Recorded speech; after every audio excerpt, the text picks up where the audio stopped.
Coaches, welcome to another episode of Coaching Youth Hoops.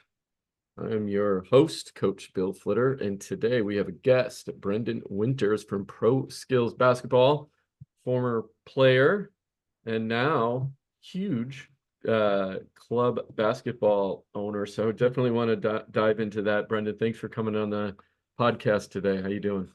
Yeah, thanks for having me, Bill. Excited to be here.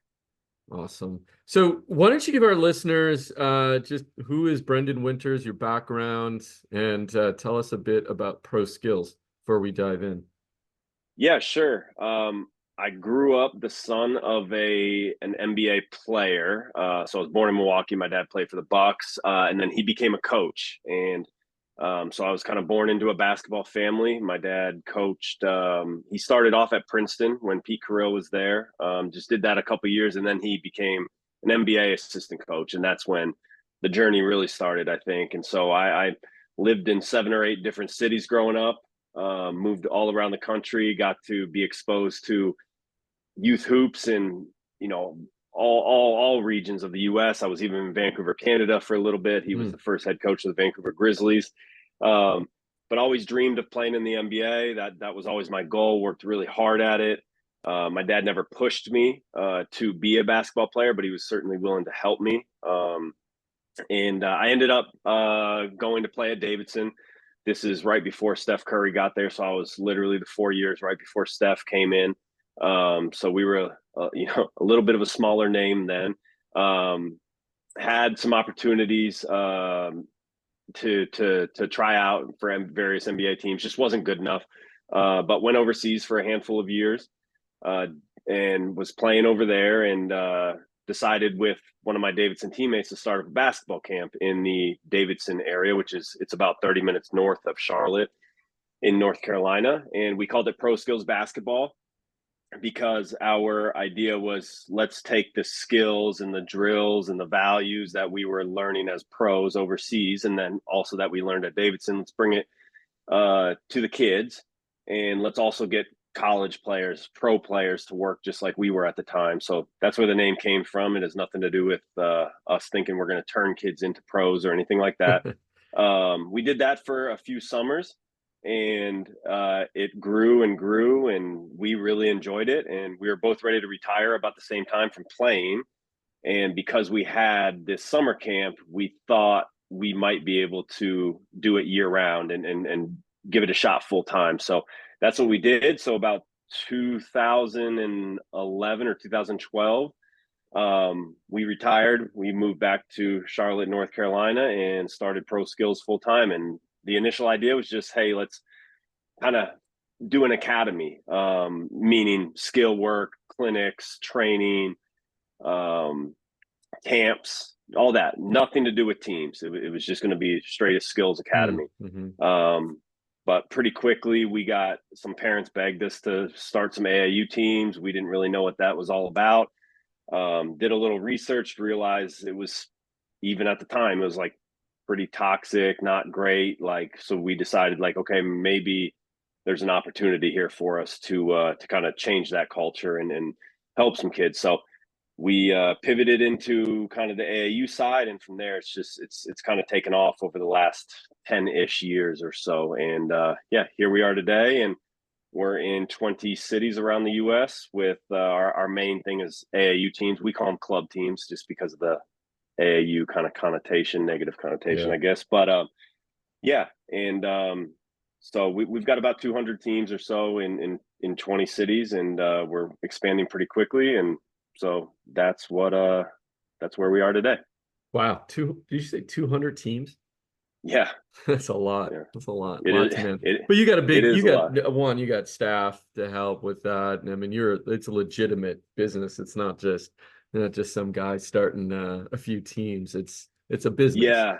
No, I mean, we realized early on that kind of a lot of the model was just like, hey, just guys like kind of throwing out jerseys here and there. Like, yeah, you want to coach? You have a team? Sure. Take these jerseys and go do whatever you want. And ours was the complete opposite of that. We're kind of control freaks. We believe in doing things a certain way. And again, a lot of it comes from Davidson, comes from overseas. And our model was we're going to hire coaches. So we're not going to do like the mommy daddy ball thing. We're going to pay them for their time, not a ton, but probably better than volunteering, but it's, essentially volunteering.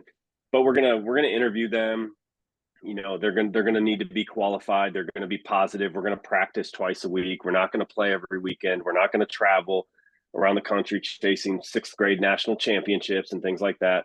And then we're going to also do workouts and clinics and keep that skill, that focus on skill development in there as well. So that's what we did. And it really took off. And then honestly, we got lucky. Like, we just knew some guys from playing overseas, include one of my best friends who I grew up with in Denver, Colorado. He had been playing in Spain and he was ready to retire. And we had been doing it a year in Charlotte. And I said, hey, come live with me. We need some help. I think you'll like this. He comes from a coaching family too. He came, did it for a year here in Charlotte, said, I love it. Let me take it back to Denver and start it up. And so we said, okay, go. And it started working in Denver. And that's when we were like, you know what? Like, maybe there's some other pro guys like us that kind of don't know what they should do after they're done playing that want to do this and will be really good at it. And that's how we started expanding into other cities. That was never the intention from the start. We kind of just lucked into it or fell into it. And from there, we've just been able to grow to like 20 cities or so. And we have some really good people on the ground in every city, starting with the city director and then the coaches and management underneath that. Yeah, that's awesome. And I think you're right on, taking that approach, getting the coaches skilled up as well and certified, and they obviously have the skills, but some of the other things that come along with that, I think, are important, especially when you're coaching youth, right?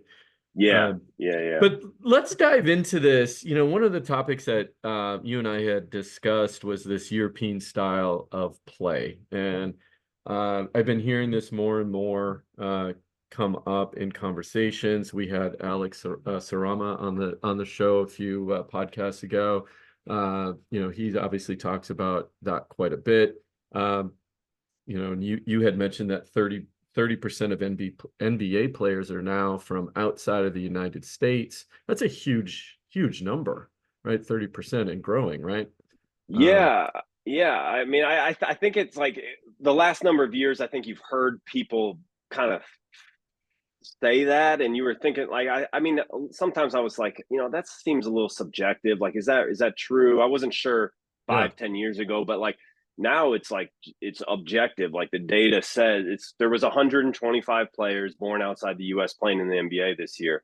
And the experts are coming out and saying that is probably going to grow. And if you look at the NBA draft, like, projections this year, I looked at it the other day, like, out of the top 10, I think 6 were international or something Wow. like that. Like, Yeah. it was a lot. And so I do think the internet, Huge. and then you just look at what's happened in the Olympics and some of the kind of That's world true. championship stuff. And I mean, we're not blowing teams out anymore, and we are Yeah. losing sometimes, and so it's the Euros are definitely catching up to us. Basketball is becoming more popular over there. Those players are getting better, getting more skilled. And our players here, it's not that they're getting less skilled, because I think they're more skilled than ever individually. It's that they don't know how to play the team game, I think. And even the coaches in the NBA, and Adam Silver is talking about that. They're more skilled than ever, but they get to the NBA and they sometimes don't know how to set a proper screen, or just basic fundamentals that I think 10 to 20 years ago, 30 years ago, we just kind of took for granted. Yeah. Yeah, it's totally true. It's funny that you say that. Now, I'm going to bring this down to kind of a grade school level. One of the things that we worked on yesterday, because just kind of thinking about like, what is my team? What are these skills that we're lacking right now? And one of the things that we did, we spent an hour, little over an hour on 5-on-5 no dribble. I love no dribble. Yeah. And just to work on pass, and I had different constraints and things I had to focus on during those times. And we did it like 8-minute sprints. So every 8 minutes, I let them play I counted the number of times I talked so I wouldn't interrupt them too much, taking notes on the sidelines. And then we did a break, right? And then we went back to the play. But just in that hour and 45, just working on, how to handle pressure and getting open and,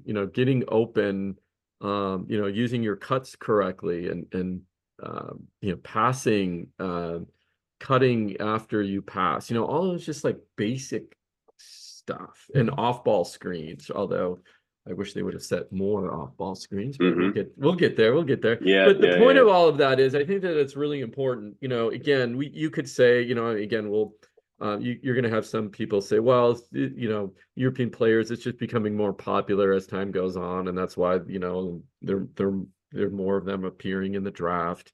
But let's dive into the details of that. Like, truly, what is it that you built your club team around it? We're hearing more about it. We're seeing the skilled players. What do they do different than we do here in the States? Yeah, I think here in the States, it's there, you kind of have, if there's a spectrum, it's like, you have your kind of like 1-on-0 skill work. So you're by yourself doing your skill work, Yeah. or you're working with a trainer, right? One-on-one, Mm. you're working with a trainer. Tons of kids here in the States do that. That's why they're more skilled than ever. And then on the opposite end of the spectrum, or down to the far end of the spectrum, you got your 5-on-5.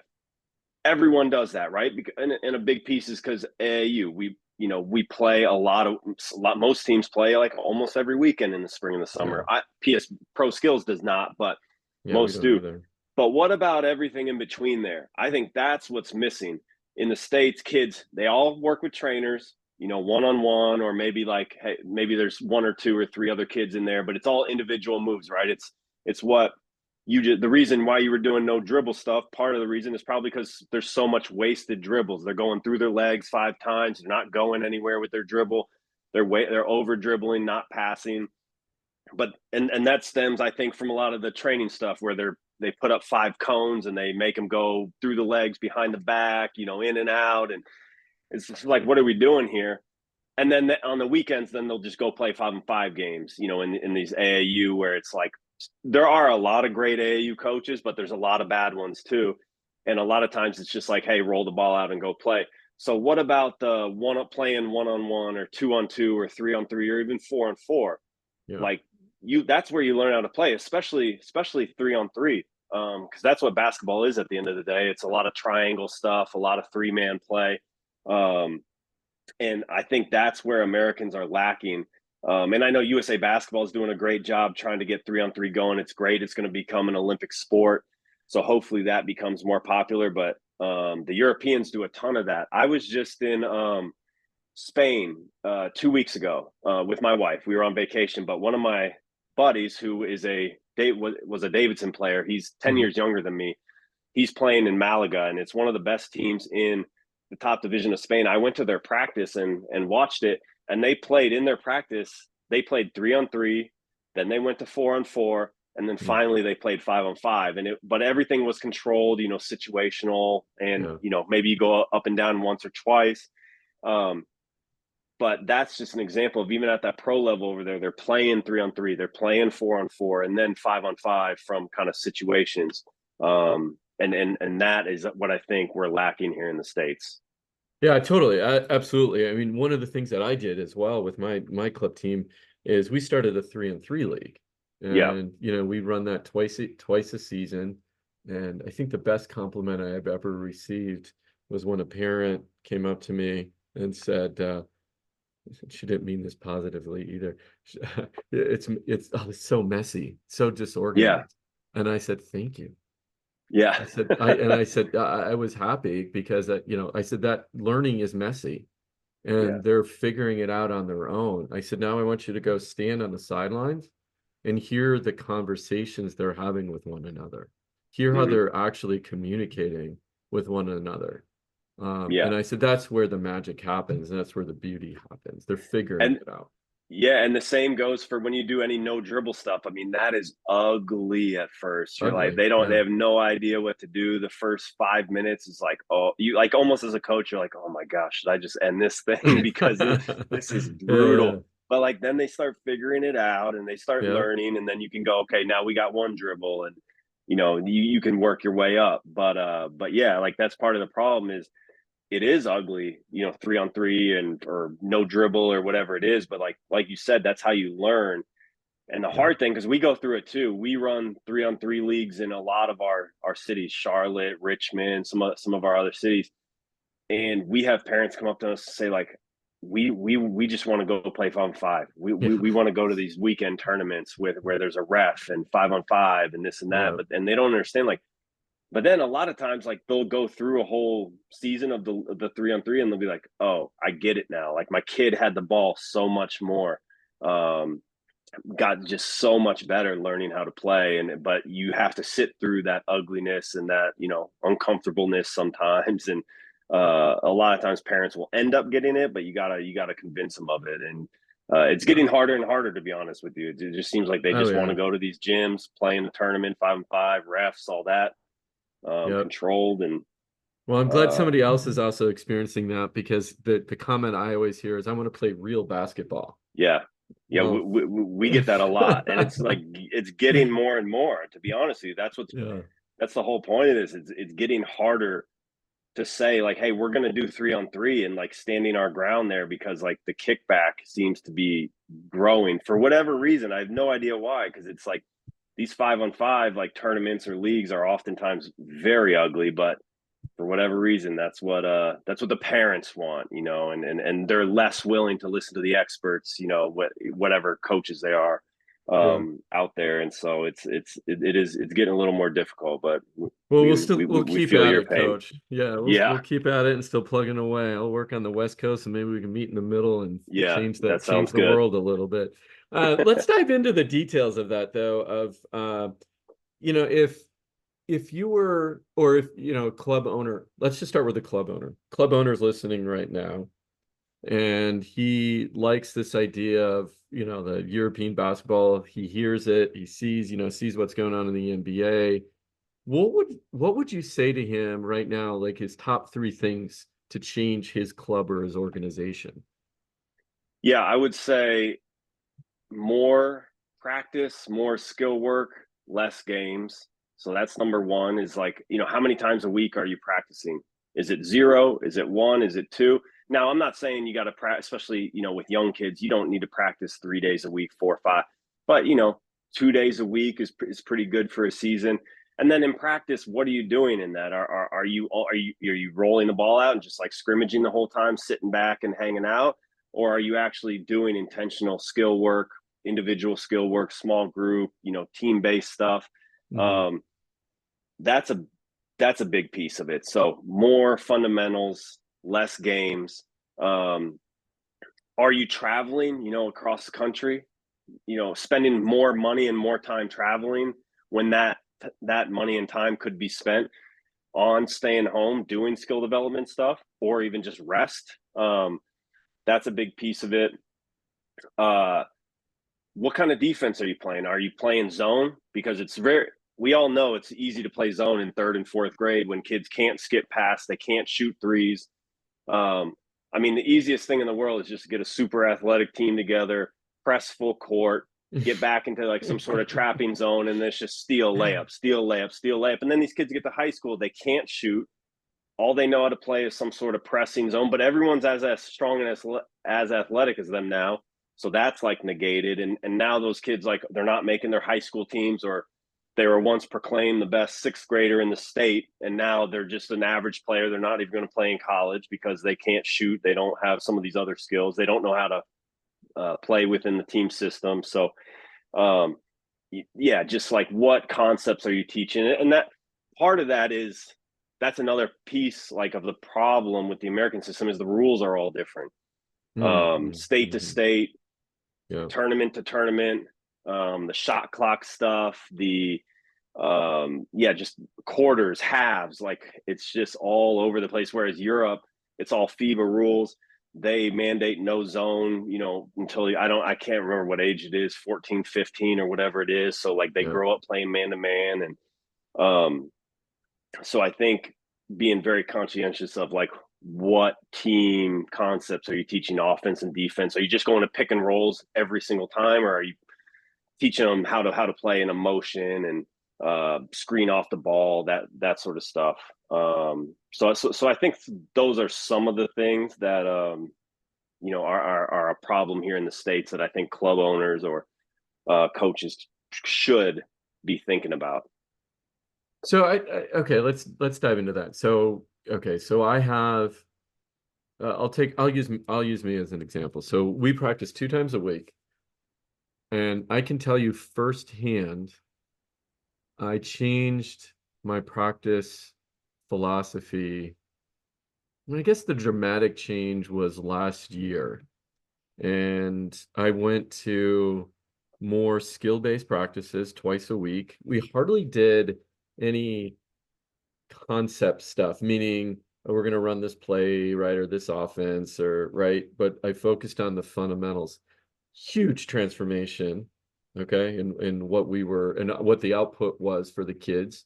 But then you go to a tournament, and you have, like you said, all these different rules, zone, no zone. I mean, we actually don't have run to that. It's more about the 20-minute halves, right? You have teams that should be playing 2 levels up, and they're playing 2 levels down, so they can get some wins, right? Some easy wins. Not fun for anybody. There's obviously, like you said, good and the bad with all of that. At the global level, something has to change in the States. But is that good? Is the different types of play good longer term? If I'm playing, I got some zone, some not. We see a lot of zone. So then I got to teach my players how to play against the zone, and that's going to set them up later in life. Does that delay the process of their advancement, because now I got to teach man and zone defenses or offenses? Sorry. I just kind of want to dig into the details. In the States, we have, we go to these tournaments, we join these tournaments, we set up, in our area, even out a little bit further. The rules are the rules of the tournament, right? There's no global group that's overseeing everything. So is that good or bad? I mean, truly. Yeah, no, I mean, there's obviously positives and negatives to everything. I mean, I do think in an ideal situation, it is like, I'm not saying zone is a bad defense. Oh, sure. Yeah. But yeah. Yeah, but it's almost like at the younger levels, it's like cheating. And coaches, it's just, the problem is we have too many adults involved that put their ego and themselves ahead of the development of the kids. And some understand that they're like, we play zone because we want to win. We want to win every game. We want to win championships. And it's like, congratulations, you won the 4th grade North Carolina state championship. Like, great job. And some don't know. I think some honestly just think, like, they don't understand that, zone works because at these younger age groups, because they're not strong enough to shoot threes, and they're not strong enough to skip pass, and a lot of times they're not good enough ball handlers to potentially break it by themselves. So if we had adults that, like, were aware enough to say, like, hey, let's play some zone, a lot of man, and we can do both, I think it'd be great, because then, yeah, okay, we're going to work on zone, we're going to work on man, you get a little bit of everything. But the problem is, I think it's too lopsided, where I think most teams will play zone, and then and I think there's some concepts that like, if you can play man to man, you can play zone. And I don't think the reverse of that is true. If you can play zone, doesn't mean you can play man to man. So I think it'd be much easier. It's kind of like, to me, it's kind of like learning, addition and subtraction before multiplication and division, and before then algebra, calculus, all that. It's like, start with man to man, have that be the foundation, and then you can go to zone, and then you can go to all sorts of, special defenses, triangles and twos or whatever. But start with something that will work no matter what kind of defense you're playing. And so that's kind of the idea. And I just think we have too many adults that, again, put themselves selfishly ahead of the kids' development just because they want to win some games. And it's that I'm not gonna dive into that because I'll just get going in that rabbit hole because that just Yeah, it's a it deep one. irritates me. Yeah, it just irritates me. It irritates me from the kid's perspective and makes me sad Hmm. because we have to remember they're still kids and they play basketball. They play basketball and they it plays the key word in there. Play equals fun for them. I mean, how many times have you walked into a gym and what do you see? They're just shooting threes. They're playing knockout. Like if we just, like I bring my balls in, I put them down. It's the start of practice. The first thing they do, they just grab a ball, start shooting threes, or organize a game of knockout. I'm talking about, this is my, third and fifth grade teams. That's what they want Hmm. to do, right? And to them, it's still fun. So you still have to remember, the F word in basketball and AU and club teams. It's fun. It's supposed to be fun. It's not a job. They are not adults. And they, uh, Yes. anyway, see, you get me going Yeah, on that I mean, no, subject. we It's like, totally agree with that. We yeah, have an acronym. We have an acronym focus, and the F is for fun. That's our first value because we're like, yeah, look, these are kids. This is supposed to be fun, and fun doesn't always mean like easy. It doesn't no, always mean winning. I like what Jay Billis said. I helped Jay start up his basketball camp here in Charlotte. It's a great camp for like high. It's kind of an old school skills camp for high schoolers. But hmm this one saying that he has that always stuck with me is fun is doing hard things well. And I've kind of taken that and yes, sometimes it's joking around, laughing and all that, right. but a lot of times, especially in what we're doing, it's like learning to do hard things well. That's right. Um, and so yeah, that we're on the same page there. That is our first value. Yeah.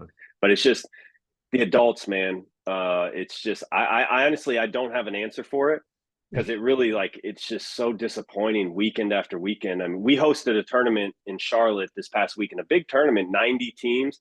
Hmm. We actually mandated, so we said no zone in this tournament, and Oh, it was great. And interesting. we got a lot of good feedback on it, like teams coming up to say, "Hey, if you guys do this again, we'll come back. Mm, We'd love to come back." Some teams did not like it. I definitely got yelled at by a coach because she apparently didn't know. uh, But there was also like there was a fight between parents, and it's just like, gosh, what are we doing as adults, man? Like yeah, we've got to grow up and stop, like and start putting the kids first again.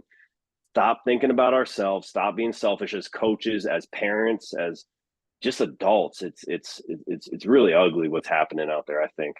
yeah. It is really unfortunate, but uh, s- so in Europe, they have the club team format, and briefly talk about that because do they take the fun out of it?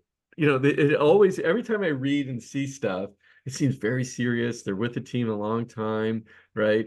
Throughout the whole year. Um, Yeah, that's yeah. actually an interesting question. I don't think they take the fun out of it.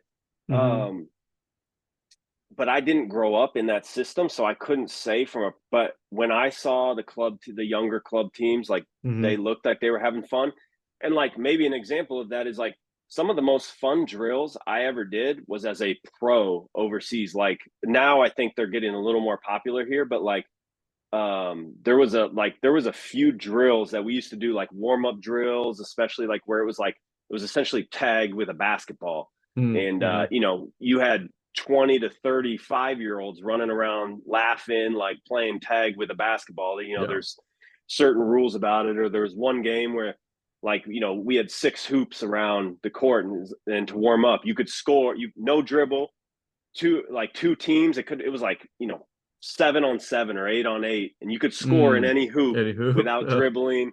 yeah. And you could take the ball out of the net. You just couldn't score in the same hoop twice. And it was a great warm. It was Uh, so fun. And we brought that over that's a here good and started one. playing with our Yeah. kids. And so like I say that to say like they have some fun drills. So I'd imagine like if we're having fun as a 25-year-old, I'm sure the 15-year-old or the 10-year-old is Yeah. having fun too. So I'd imagine that they do an okay job. But yeah, over there it's not tied to scholastics. I mean, that's a big difference between what we do That's here and right. Yeah. and there. And I'm all for school basketball, high school basketball. I think tons of great middle school and high school coaches out there that do an awesome job. It's great representing your school, playing in front of your fans. I had an awesome time playing in high school and college and all that. So I don't advocate like separating the two necessarily. But that is a big difference between over there, because over there's no sports run through their high schools. It's all through the clubs. It's kind of like a pyramid model where you have the pro team up top, and then underneath you have various levels all the way down to a lot of times the youngest kids. Mm-hmm. Well, and so let's dive. So we did talk about, okay, if we were going to change a club, the club owner and what he could do. Let's break that down though. I'm a volunteer coach at a rec league. Think about like, what's a practice structure for me based on this European method? Yeah. I have an hour to an hour and a half, for example. Like, how would you break that down? Yeah, I would. The way I always like to do it, and to me it was like kind of the simplest way. And rec leagues are hard again because it's like, hey, parents, we need coaches who wants to volunteer, and a lot of Right. times it's like, oh gosh, I don't know anything about basketball, but I That's watch right. it on TV, so like I guess I'll do it. So it's like, it's hard, and I recognize those challenges. But if you have an hour and a half, I would just say 30% should be kind of individual skill based, as a group, working on layups or shooting form or passing, ball handling, that sort of stuff. 30%.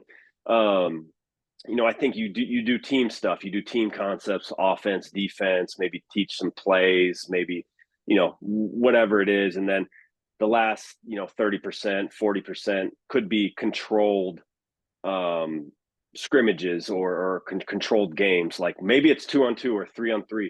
Maybe it's no dribble 5-on-5. Maybe it's 4-on-3, or something like that, or 5-on-4, whatever that is. I'm not advocating for not scrimmaging and not playing games. I love games. I just think in practice they should be situational. They should be controlled. It can't just be roll the ball out and play. Right. There is some time for that. You probably do need to play some 5-on-5 and just kind of let them play and see what happens. But you got to stop and teach as well. So I always kind of, if we had an hour and a half, our practices at Pro Skills are normally an hour and a half, and we always say, hey, 30 minutes. You guys individual skill work, get them warm, work on those skills. 30 minutes, again, break up team concepts, and then 30 minutes, let's get back together and let's do some sort of controlled scrimmaging. And in that control, can you describe what you would do in a controlled scrimmage? Yeah, so I mean, it's just, and again, it doesn't have to be 5-on-5. It could be 3-on-3-on-3. It could be that. It could be 2-on-2. Like I coach my daughter's rec team 10U this past winter, and we barely ever had more than 6 or 7 out of practice. So like we just constantly played 3-on-3. We never once played 5-on-5 in practice, and we played great in the games, and because like all the girls touched the ball and more in practice, and they got a lot of shots, and they just got a lot of court time in practice. But yeah, like I love no dribble stuff or limited dribble. It gets ugly, like you said, but like they get better and better and they figure it out. I love kind of the situational stuff where it's like, hey, let's start with a screen down coming off this, and then let's play out of it or something like that. Or let's start with a ball screen, and you're going to trap the ball screen, and then let's scramble out of it. So it's like situational stuff like that. But then it just depends on the age, and the grade and kind of the skill level of like how advanced you get. But all of that stuff I think is great. Yeah, the situational stuff I think is starting from, I mean, you can think of 100 things to do where it's more game based and set up situations for your kids to succeed that that you're going to see and run into a class. And I think what's really important, because I hear this argument all the time, is, oh, my team, yeah, I'm a rec league coach, and they only have 6 players every twice a week because the other 4 or 3 are doing whatever, and you got to make the best of that, and you still can improve even if you have 6. The 3-and-3 or whatever you have you got to make that work, and it can work, especially at the youth level. Right? Yeah. Yeah. And when I'm talking youth, I'm talking the second grade to eighth grade, or even younger than that. Yeah. You know, And one of the best things I ever saw when I came back, it was my mhm, first couple of years, I decided to go out to Colorado Springs. I connected with USA Basketball. I went out to Colorado Springs to watch the 15 and under tryouts for their team. Don Showalter, great guy, mm, great coach, was yeah, running it. But that was one of the best things I ever saw because, and it just reinforced what we were doing, and it made me feel more confident about it. Um, because with those kids, the best 15-year-olds in the country, a lot of them are in the NBA now. And He was doing some of the most basic stuff to start out practice. Like the line drill, dribble out, jump stop, pivot, pass back to your partner, go back. The box drill, dribble up to the elbow, pivot, then yeah, do some right, sort of yeah, finish, whatever he called out. He did a lot of 3-on-3. That was like a big drill he has, and he still talks about it to this day, like because he likes doing that a lot. Where you got your teams waiting on the baseline to come in, you're playing 3-on-3. There's some rules about thanking the passer, and if you score, and if you don't, like you're off, and some really good stuff. But it was some of the most basic stuff, and I was just like, man, if the best 15-year-olds in the country are doing this with USA Basketball, like of course fourth graders in Charlotte should be doing it, or yeah, or in Moraga, California, or whatever. that's But it was right, just yeah, it was nice to see that. And I think a lot of coaches, they watch, well, formerly Mike Krzyzewski, or they watch Dan Hurley or whoever, and it's like they think they need to do all sorts of complicated stuff, but like no, it's like just yeah. do the basic stuff, man. The fundamentals work. Yeah, well, yeah, and I think they get caught up in going on YouTube or seeing, scrolling through something on Instagram, and they're like, "Oh, Yeah, that play is really good," and so and so scored off of that. Well, they scored off it because they have a 6'7" center, right? 300 pounds. I can pound it down low. Now, unless you have that in fourth and fifth grade, right? Or they have players that they're practicing 6 days a week, and then mm-hmm. players are working individually on their own, right? So you got to, Mm-hmm. yeah, you absolutely have to think about the basics. Uh, uh, I got two questions to kind of put this all together. I can't leave without talking about the women's basketball and what happened in women's basketball this year in the NCAA, and as a huge club owner that you are, I'm in over since 2011. Women's basketball has really dropped across the country in at the youth level, right? And uh, are you seeing it come back up? Are we just at the forefront of that right now? More exciting times to come for women's basketball.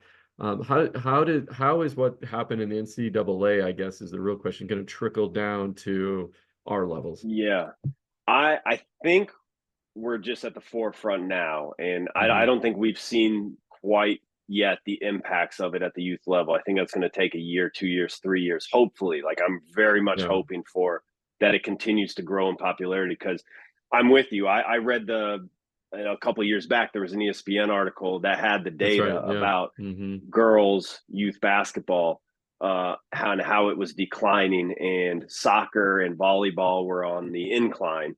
That's right. um, Yeah. Hmm. and there was a lot of thinking that like that's why it was declining, is because volleyball, soccer were more appealing for various reasons. But I hope with Caitlin Clark and LSU, and some of the other great stuff happening in the WNBA too, that girls basketball starts to get more popular, and we that's like priority number one for us, because we are mostly boys. Yeah. And it stems a large part because of the like what we just talked about, the decrease in popularity over the last number of years. Like we're 20% girls, 80% boys teams.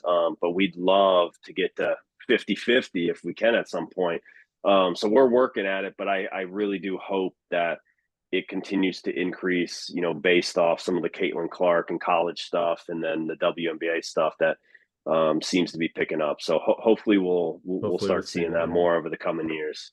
Well, and just a brief side note, you mentioned, the other sports that are popular for girls, soccer, volleyball. Here by us, it's water polo. You talk about Hmm.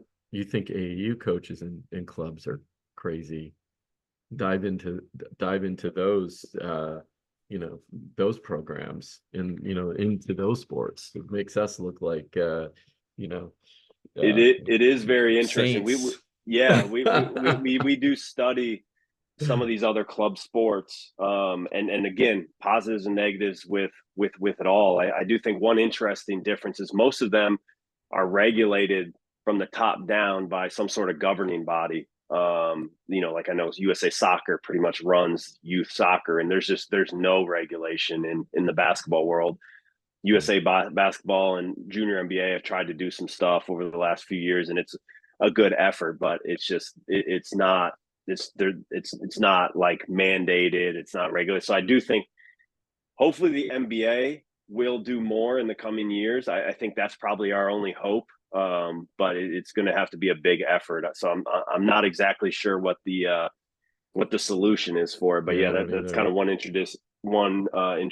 interesting difference between like some of those other club sports and Yeah. basketball. All right. Well, let's put a bow on this. What is the message you want to leave that coaches hear today? What do we need to do? And first, yeah, I'll just leave it there. Kind of an open-ended question for you. Yeah, well, I mean, it's like the biggest thing to me is just adults need to start being adults and stop being selfish, stop putting our egos first, think about the kids first, and then try to continue to educate ourselves on like, hey, what are the best practices and what are the things we should be teaching, what's most beneficial for the kids, even if that means you're not going to maybe win as many games right away. How do we prioritize development over winning? um, I think would be probably the biggest thing, because I just think, especially over the last 4 or 5 years, it just seems the mental health of adults has kind of declined, and so we need to Yeah. start taking care of ourselves. We need to start being more mature and putting the kids first and prioritizing development over the games and over the winning. And I'll just use again my club as an example. I think we won last summer 3 games. We just focused on fundamentals and got Mm-hmm. better. Didn't lose a player. And the kids, I mean, I was just looking at pictures the other day, like in videos of them creating videos of their teammates and doing, talk about having fun. Like Yeah, the win-loss record didn't matter. It was about, yeah. hey, we get to go to practice every day and get a little bit better, and we get to spend time with people we like. Yeah, Um, they're not going to so remember like how many games they lost or won in fifth grade, like when no, they're our age or when they're 25. Like they're going to no, remember like how they felt and like that's how right. coaches made them feel Mhm. at the time, and like was it a positive experience, and did my dad like sit there and scream at me the whole time, or whatever. They're gonna remember that stuff, whether you're a coach or a parent. They're gonna remember how you made them feel versus like winning, losing, scoring 30, whatever it is. Yeah. Again, there's just was kind of smiling at what something you said is the missed shot, and I look up at the stands at one of my parents, right? Um, and it just, or the number of Shoot times, it, shoot yeah, it. oh, oh, I thought I was the only one, only, yeah. Yeah, Well, yeah, thankfully, I mean, I have those conversations with my parents and said, look, for the 60 minutes that a game is going on, they're mine. You have them the rest of, the day. I just, once a week on the weekend, I get them for, 2 games. So yeah. let Yeah, me just do the sit back and coaching. So relax. have Yeah, fun, sit back enjoy and it. relax and like let us do our thing and like just Yeah. enjoy it, right? It's Yeah. it's a difficult thing because I have kids, they're playing soccer, they're Of doing course. some basketball, and like, I could feel it inside me. Like, I don't like to see my kids struggle, but like I've seen enough bad behavior from parents where I'm like, I'm just gonna sit here, shut my mouth, watch, enjoy, watching them play and support them, and we'll we'll see what happens. You'll But bash the coach thankfully, on the way home. That's what you'll yeah, wait for, yeah, right? yeah, yeah. I joke. All right, Brendan, where can coaches find you? Yeah, I'm on Twitter. I'm on Instagram, Brendan Winters, and also Pro Skills Basketball. We're on Twitter, Instagram, Facebook, TikTok, all the LinkedIn, all the social. Yeah. So would love to people to reach out, DM us or tag us or whatever. Would love to hear from anyone who listens to this. Yeah, and I'll put your info in the show notes as well. Yeah, and we're at proskillsbasketball.com in case anyone wants to check out our website too. Coach, you're doing amazing work. Keep it up. Keep it up. You're doing a good thing for basketball and changing the mindset. And your approach to focusing on kids is spot on. Preaching to the choir on that one. And if we have more coaches like you doing that, hopefully we can make a positive impact on lots of young lives. Well, thanks a lot and appreciate all you do as well. You're doing great stuff out there. Love the podcast and appreciate you having me on. All right, Coach. Thanks. Till next time. We'll see you.